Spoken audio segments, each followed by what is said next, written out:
What's up, YouTube? Demi here with day 5 of Abyss. I don't know. Time is blending together. Everything's not real. It's fine. Anyways, this is the peeing on things Scorching Ray Trickster.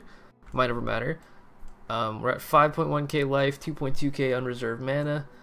Feels pretty tanky. We got our res capped, obviously. We're in maps now.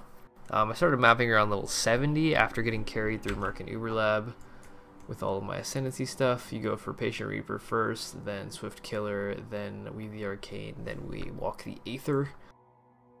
And yeah, we'll go ahead and run this map and talk about the build a little bit. So, the difference between this and the previous character I had is that Reeve scales heavily off gear, which is expensive.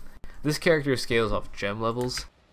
So like as I level up my Scorching Ray and my other gems, my damage goes up quite a bit, and I don't really need to upgrade my gear that much. I got all of my gear, including the tabula, for I believe less than 1x total. Most of my pieces I paid like 2 to 5c for. I think the most expensive one was just the tabula itself. Like basic life resist, even with some mana on it, and maybe some spell damage, fire damage on it. It's really, really cheap right now. Especially if you don't need a good weapon. Like for me, the next upgrade would be like a really good rare scepter or a Doriani's Catalyst, which is like 45c at the moment, just over an X, or the an actual 6-link chest. Like I could easily rip the 6-link off my other character and just use that. Would cost me another maybe 20, 30, 40 chaos depending on what I go for. But as you can see, it's scaled pretty well. I mean, I have a level 19 Scorching Ray. I think most of my support gems are level 18 or so right now. And like, it feels really good. It feels very safe. Like I can just sit here and tank things, and I'm not worried about it as much. These are just white mobs. Let me get some more difficult mobs. Like the Mind Over Matter mitigation is actually quite a bit, which I thought was pretty cool. I've never really used Mind Over Matter before.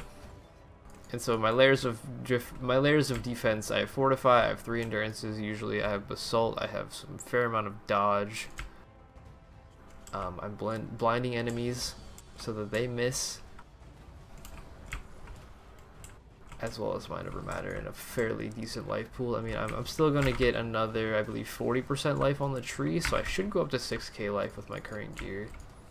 In addition to having 2.2k mana, which translates into around 700 more effective life, which I think is pretty good. So like once I get all my gems and stuff to 2020s, I think we're gonna be just fine on damage. This character is already in T5 maps without any issues,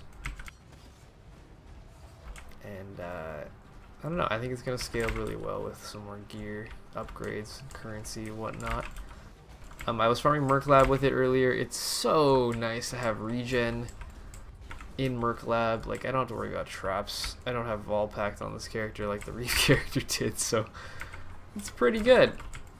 Pretty good at just kind of walking through traps and not worrying about it too much. Like I have, I don't know, 350 regen, 400 when I kill something. My Immortal Call lasts 3 seconds from 3 Endurances, which I find to be really funny. So I tend to cast Enduring Cry like right as I go into a pack, just to have up the charges, and then I just keep shield charging. I got Dual Curse now, so I have Ellie Weak, Ellie Equilibrium, Flammability. All of those are amplifying my damage, and Ellie Overload. Just quite a bit of incidental buffs, and then we of course get our 4 frenzy charges from Trickster, we get power charges, and we get, I believe, 5% damage over time from each one of those. It's a pretty good amount of damage amplification just by like existing. I did farm enough MacLeods to get Boot Enchant and Glove Enchant settled. I'm not gonna worry about Helm Enchant for a while. I think you want Scorching Ray damage though if you go for the Helm Enchant. I'm not even sure what the other 2 options are, or 1 option. Now what else is there? I think this character's about 2 days old now, right? 2 or 3 days old. It was pretty easy leveling process. I leveled with Firestorm until I got most of my links figured out for Scorching Ray, and I got my tabula and whatnot. And then I swapped to Scorching Ray around level 60 or so. But I was just using 2 Axiom Perpetuums, which are just like spell crit scepters, with Firestorm and like the same tree. I didn't spec out of anything. Decent single target right there. But yeah, I'll go over the leveling setup, I guess. So you start out with whatever, a Tabula, a Gold Rim, and a Wanderlust. I think I sold my Gold Rim, but that's just like the 40% all-res helm. Just use these and some all-round jewelry so it costs nothing to spam any spell you want. I start with Frostbolt until I got Firestorm, and then I just used a 6-link Firestorm until I got the maps. Or until I got the 60, sorry. And then I switched to Scorching Ray. So, we'll go over the skill tree first, I guess. It's pretty basic. You just kind of like scale generic elemental damage and pick up a bunch of life nodes as you're leveling. Head over here to grab your Ellie Overload for leveling damages. And then you can just pick up whatever you want from this point. I started going for most of my life nodes pretty early. Like I had all of this, and Minor Matter by level 60 in Ellie Overload. And I believe I had burning damage. And then I picked up like Templar section, and then Silent Life Wheel, then Curse, then Skill Effect Duration. And now we're going for these nodes over here. So we're currently level 78. Skill tree is basically just life damage over time, Ellie damage, burning damage, and a little bit of life regen stuff. But we're sorry, what level are we? 78. So we're gonna get these 4 points next. That puts us at 82. And then I'm gonna grab these 5 points here. That'll put us at 87. After that, you basically just pick up jewels. Like here's a 1-pointer, that's 88. 2-pointer, that's 90. 3-pointer, that's 93. Actually no, 2-pointer here, that's 92. And then this will be 95. After that, you're more or less done. Like, I mean, once you get the life nodes, you're pretty much done. Jewel sockets are just a luxury after that. For jewels, you're gonna want spell damage while holding a shield, fire damage, life damage over time, burning damage, generic damage, all of that stuff scales Scorching Ray. If you want to try to get mana as well, you can to get a little bit more effective life, but I'm expecting to hit 6k life relatively easily. I'm not wearing any life on my chest piece, but most of your gear is just life resist. Like the weapon's kind of interesting. You want a scepter so you can use shield charge with a shield, but you want high spell damage or high fire damage, and you want to look for something that can craft damage over time from Leo, or fire damage as a suffix, whatever. I paid I think 5 chaos for this and crafted dot on it. Like it's I believe 120% damage or something like that, right? No, 140% actually. And Doriani's Catalyst is actually only 132% damage, but it has crit attack speed. So like, I don't know. It's a little bit different. This is actually more damage though. I actually found this helm earlier, but you just want life resist, mana and ES or bonuses. Go for those if possible. Shield, you can get fire damage and spell damage on a shield for pretty cheap. I should actually craft cast speed on this as well. It's got open suffixes. This was like 2C. Amulet, you can get fire damage, you want life, you want stats. You need a little bit of dex for this tree. I believe I had like 100 dex without any of my gear. So I went for a decent bit of dex on my gear. Rings, life resist, mana. You can get fire damage on rings as well. Same on this one. This one has a little bit of dex, but life, mana, resist, ES. Gloves, just some basic evasion, ES. These are just life triple res, whatever. Belt, Stygian Vice if possible. Life tri-res, sure. If you get armor ES on it, great. I haven't found a good Abyss Jewel for this build yet. I'm not really sure what I want. I think I want life, mana, damage if you killed recently, but I don't know what other options there are. Maybe Onslaught if possible. And then boots, you want movement speed, life resist, stats, whatever. Enchantments, you want regen on your boots. Uber Lab is 2% regen. I'd recommend that because it means you just have more life sustainability and mana regen, which is multiplied by your Patient Reaper. 70% increased recovery of life, mana, and energy shields you've killed recently with damage over time, which we do constantly because Scorching Ray is dot. And then Glove Enchant, you get a bunch of options. You could do Frost for some chill AoE stuff, of Winter for some chill crit, cold spells, Reflection makes a clone of yourself that distracts enemies, whatever. Helm Enchant, you probably want Scorching Ray damage. Flasks, I'm just using a bunch of basic flasks. Increased recovery, bleed, increased recovery, freeze, bleed immunity, shock immunity, and freeze immunity again. One of these should be curse immunity. I have 2 freeze and 2 bleeds. So one should be curse, one should be ignite or poison. Try to get one of each basically. What else is there to say about this character? I forgot what the other thing I wanted to mention was. It's cheap. Super, super cheap. and it scales very well with currency. Like if I min-maxed all my gear with like essence, elemental damage everywhere, and like shaper items, I mean, pretty insane potential. Like I could get, I don't know, like increased crit AoE, calling strike maybe for my Orbital Storm setup. That'd be pretty cool.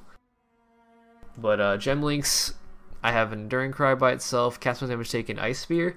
This is to help keep up our LE overload. If we've crit in the past 8 seconds, you get 40% more elemental damage. So this requires 500 damage, and it just spams out a hugely increased crit Ice Spear all the time. It's great. Casting damage taken, Immortal Call, increased duration to Stone Golem. Stone Golem gives us a huge chunk of flat life regen, which is again multiplied by Patient Reaper. We got a Clarity setup, that's our only aura, just so we get a bunch of extra mana regen.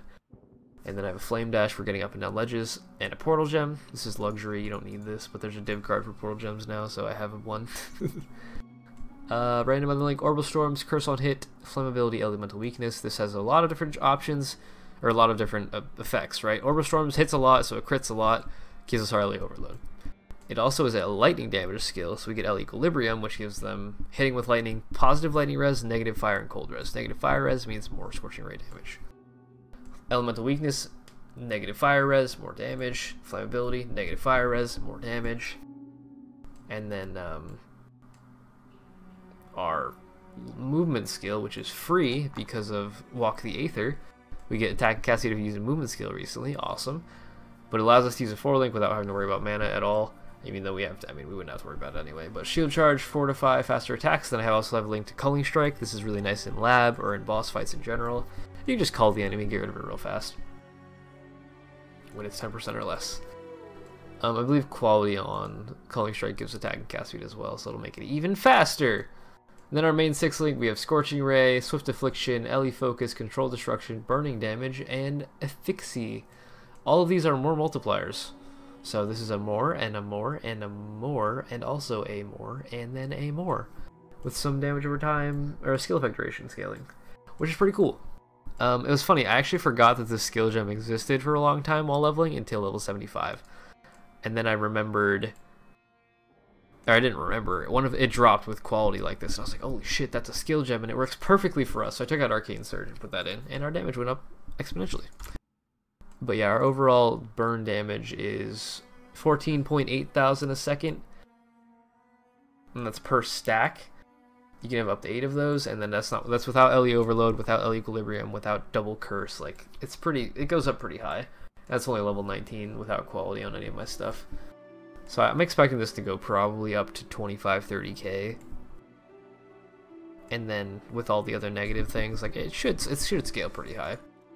But I'll include a path of building for this exact thing in the description below this video. I also include a path of building with a min-maxed version of the character, with like pretty nice gear in every slot and jewels and everything at like level 95 or so. But yeah, I'm enjoying this character a lot. This will be a great first character, but it's a really good second character. It could be a great third, whatever you want. I haven't played Scorching ever, so I'm having a good time with it. But I hope you guys are enjoying the videos, the updates, Abyss League, having good RNG, whatever. I got my second Exalt today as a drop, which is pretty nice. We're up to 4x. I've just been buying these because they're like 40C, whatever. But yeah, I think that's it for this video. Thanks for watching. Leave a like, leave a comment, subscribe to the channel if you haven't already. I post videos all the time. I also stream on Twitch, and if you really want to support what I do, consider checking out my Patreon, link in the description below the video. There's exclusive rewards, and it really helps me in what I do, as this is my full-time job. But I'll see you guys in the next video, and that'll be Demi out.